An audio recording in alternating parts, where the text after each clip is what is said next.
Welcome, ladies and gentlemen. My name is David Popovich, and welcome to Bookworms Fear Street Retrospective, looking at R.L. Stine's classic YA90s horror series, Where Your Worst Nightmares Live. Today, we finally wrap up on our look at the original series with a book that takes us deep into the bowels of Shadyside High and the dark secret it holds. You will regret the day you tackle book number 51, Trapped. Or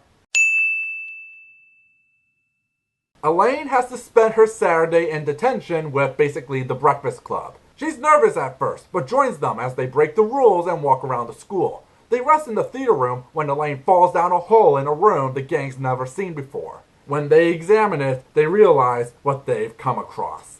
Back in the 50s, they built these tunnels as a bomb shelter. Supposedly, they run for miles. The plan was to connect the whole town in case we were nuked, but no one ever needed the shelter, so this place became party central. Shadyside kids would come down here and throw major parties. Kids pretended they were stuck down here and the bombs were on their way. It was like their last night on Earth and they partied like crazy. But the place was hidden and became school legend because... I don't know exactly, Bo replied, but kids died. A lot of kids died. So they all go to explore these strange dark tunnels, and guess what happens? You already know what. We're lost, aren't we? Elaine asked quietly. We're not lost, Bo answered. They are totally lost. They explore more and come across a bricked up wall that doesn't match the rest of the tunnels. They examine it only to find it explode, releasing with it a strange red mist that never dissipates and is hungry. Max's body stiffened, his fingers curled up like claws, his eyes bulged. Elaine gasped. What was happening to him?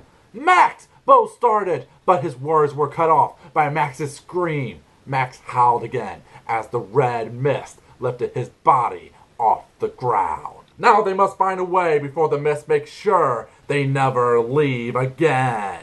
The cover confused me at first. It looked like someone is screaming through a spandex wall like how Elm Street did it, but after reading the book, I see what they were going for. The only thing that hurts it is how the cover blurs everything, making it hard to really stand out from the rest.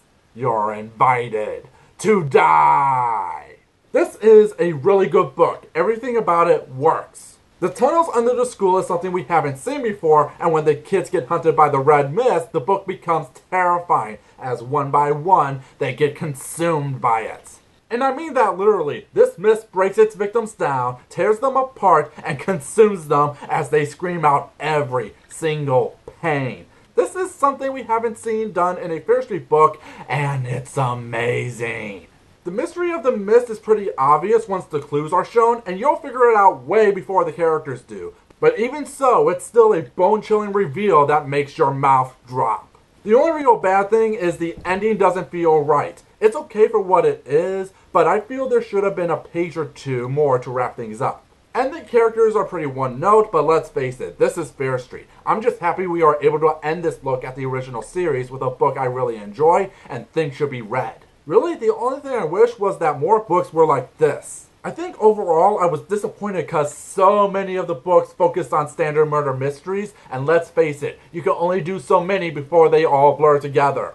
A supernatural book like this actually feels like we are getting what was promised to us from the first book, of an unnatural evil that haunts the lives of Shadyside.